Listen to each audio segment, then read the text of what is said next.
Šios naujienos esmė nėra vien tik Hormūzo atidarimas. Esmė yra kita ir ji yra rimtesnė.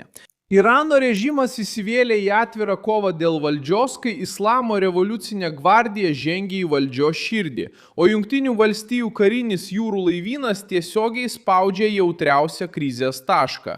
Kodėl tai taip svarbu?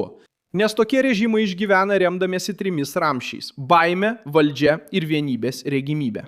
Jei Islamo revoliucinė gvardija stiprėja krizės metu, tai reiškia, kad ji jaučia, jog civilinė sistema nesuveikia.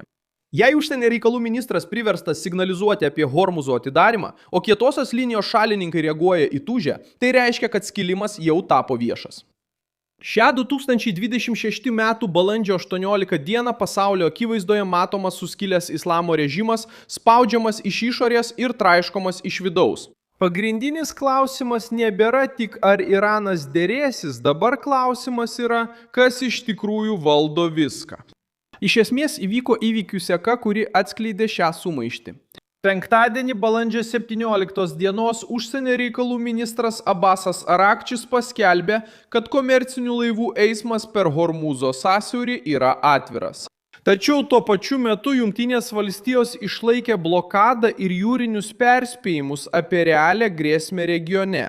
Kitaip tariant, Irano vyriausybė kalbėjo apie Hormūzo atidarimą, tačiau jūrų saugumo toną ir toliau diktavo amerikiečiai. Tai sukėlė susidūrimą pačioje Irano sistemoje, nes griežtieji režimo atstovai šį žingsnį suprato kaip atsitraukimą, silpnumą ir nuolaidą karo metu. Štai kur esmė. Krizės centre pasirodo ne tik užsienio reikalų ministras ar Irano prezidentas. Čia iškyla Islamo revoliucinė gvardija.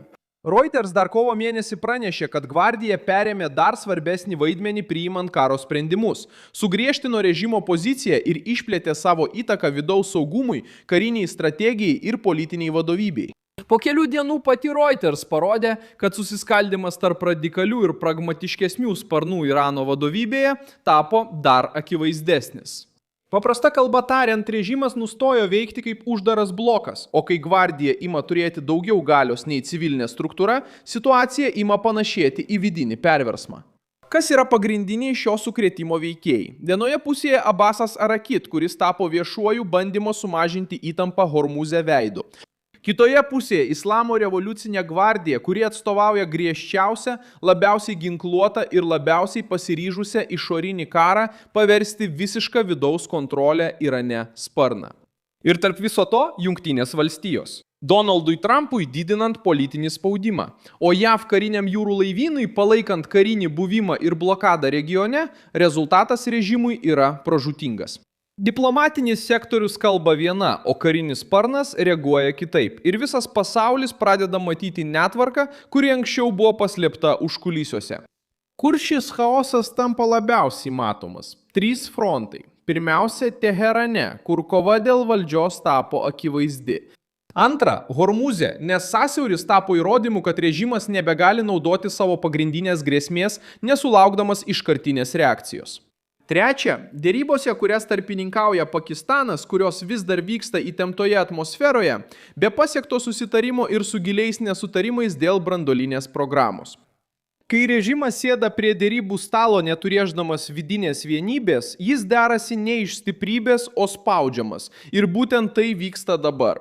Kaip Jungtinių valstijų karinis jūrų laivynas įstumia Islamo režimą į chaosą. Tai vyksta ne tik dėl laivų ar blokados. Taip yra todėl, kad Amerikos karinio jūrų laivyno spaudimas sujaukė Irano manevravimo galimybės būtent toje srityje, kurioje režimas labiausiai mėgsta demonstruoti savo galią. Hormūzo sąsiauris visada buvo Teherano naudojamas kaip politinis, ekonominis ir psichologinis ginklas. Tačiau dabar ši jūrų trasa buvo iš dalies atidaryta iškilus spaudimui. Laivai vėl pradėjo bandyti kirsti sąsiaurį. Ir vis dėlto rizika išliko tokia didelė, kad pati tarptautinė laivyba toliau ieškojo saugumo garantijų. Tai sugriauna absoliučios kontrolės įvaizdį, kurį režimas bandė kurti. O kai šis įvaizdis žlunga, vidinė kova paaštrėja, nes kiekviena frakcija pradeda ieškoti kaltininko dėl atsitraukimo. Kodėl tai taip svarbu? Nes tokie režimai išgyvena dėl 3 ramsčių – baimės, vadovavimo ir vienybės regimybės. Jei Islamo revoliucinė gvardija stiprėja krizės metu, tai todėl, kad ji jaučia, jog civilinė sistema žlugo.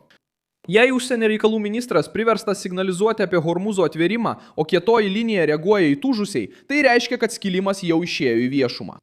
O jei Jungtinės valstijos tuo pačiu metu išlaiko karinį ir diplomatinį spaudimą.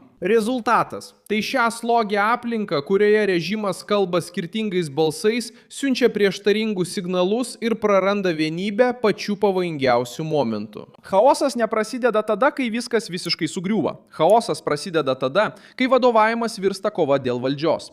Galiausiai Iranas išgyvena ne tik išorinę krizę, jis išgyvena kovą dėl vadovavimo pačiame režime.